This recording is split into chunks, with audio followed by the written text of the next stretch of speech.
pour revenir sur le minimum des nuitées, on a une grosse baisse de fréquentation énorme dans le sud, en tout cas sur le secteur Montpellier, mais pas que.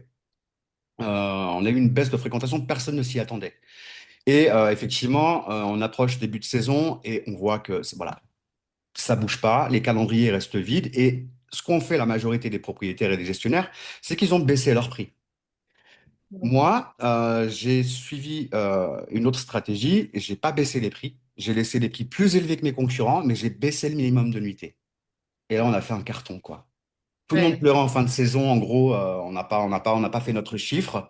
Et simplement alors, enfin, tu vois, si j'avais baissé mes prix, je me serais retrouvé dans la même situation que les autres. C'est-à-dire Ouais. on n'aurait pas loué pour autant. Mais rien que le fait d'uniquement modifier mon minimum de nuitées, on a pris des résas de deux trois nuitées, certes, il y avait plus de rotation, mais au niveau du chiffre, c'était excellent, quoi.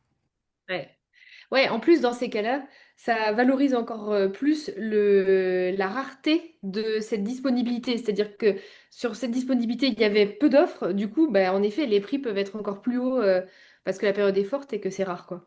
Ouais. Exactement, ouais, exactement.